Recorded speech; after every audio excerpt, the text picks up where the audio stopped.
రాసేవాడు. మీకు తెలుసు లేదో, ఆయన రాసిన ఫస్ట్ పిటిషన్ సుప్రీంకోర్టులో టీచర్స్ విషయంలో, కామన్ సర్వీస్ రూల్స్ విషయంలో రాసింది. పాల్కి వాళ్ళు అప్రిషియేట్ చేసినాడు. నేను Jayashankar, I not touch a single sentence in this, I not in the petition అన్నారు. అట్లాగే ఉర్దూ ఎంత బ్రహ్మాండంగా మాట్లాడుతుంటే, आपको मालूम है ना, इस्लामी कॉलेज ग्राउंड लो जमात इस्लामी मीटिंग लो उर्दू में बात करा, सब लोग आके उनको आलिंगन कर लिया. इतना अच्छी उर्दू తెలుగు, ఇంగ్లీష్, ఉర్దూ బ్రహ్మాండంగా మాట్లాడేవాడు, రాసేవాడు. అటువంటి మనిషితో నిజంగా ఆయనతో కలిసి పనిచేయడం, ఆయనతో కలిసి అనుభవాలు పంచుకోవడం. రిజిస్ట్రార్ ఎట్లా ఉన్నాడు చూస్తున్నాం. రిజిస్ట్రార్గా ఆయన ఇంకోటి ఒక ఆంధ్రప్రదేశ్ ఉండేవాడు మాకు సారథిని. ఆయన ఎట్లయినా రిలీవ్ చేసి పంపించాలి. నా జీవితంలో రెండు సంతోషం, ఒకటి వరలోను రిజిస్టర్ చేయడం, పార్థసారిని రిలీవ్ చేసి పంపించడం. జీవితం నాకు చాలా గొప్ప అనుభవాలని చెప్పాడు ఆయన. అందరూ చెప్పుకునేది ఇది. చాలా హోప్లెస్ ఫెలో కేశవరావు, కేశవరావు అనుకోండి, కేశవ మ్యాథమెటిక్స్. ఆయన ప్రొఫెసర్గా ఉండి కాకతీయ కాంట్రాక్టర్ పనిచేసేది. ఆయన రిలీవ్ చేసిన అక్కడి నుంచి. ఇట్లా జయశంకర్ గారు మేము చాలా క్లోజ్గా చూస్తున్నాం.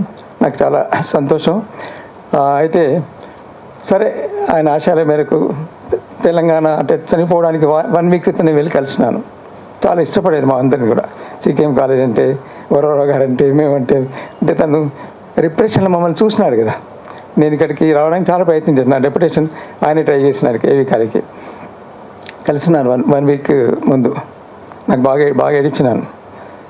ఆయన ఏడిస్తే, వద్దు జీవన్, నీకు చాలా మంచి టీం ఉంది, యూత్ చాలామంది ఉన్నారు, నీకు చాలా అనుభవం ఉంది, ఫ్యూచర్ తెలంగాణ మీ చేతుల్లోనే ఉంటుంది.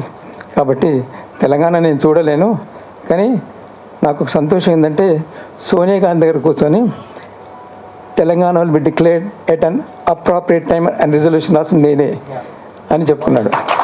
అని రాసినాడు, Telangana will be declared at an appropriate time అని ఆయన మాకు శంకర్ గారితో చెప్తా విన్నాను.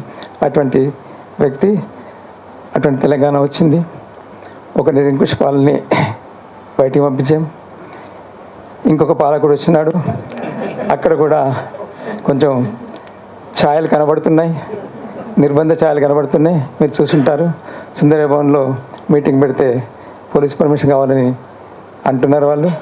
దాని విషయంలో తెలంగాణ విద్యావంతులు లేక ఆలోచించాలి. మేము ఆల్రెడీ ముఖ్యమంత్రికి ఉత్తరం రాస్తున్నాం. ఇవన్నీ చేసినప్పుడే ఈ పాలన చట్టపరంగా నడిచినప్పుడు, ప్రజల ఆకాంక్షలు ప్రభుత్వాలు పట్టించుకున్నప్పుడు, ఆకాంక్షల మేరకు ప్రభుత్వాలు పనిచేసినప్పుడు, హక్కులు గౌరవింపబడ్డప్పుడు జయశంకర్ గారు కోరిన తెలంగాణగా ఉంటుందని చెప్తూ నాకు ఈ అవకాశం ఇచ్చినందుకు ధన్యవాదాలు. Thank you sir.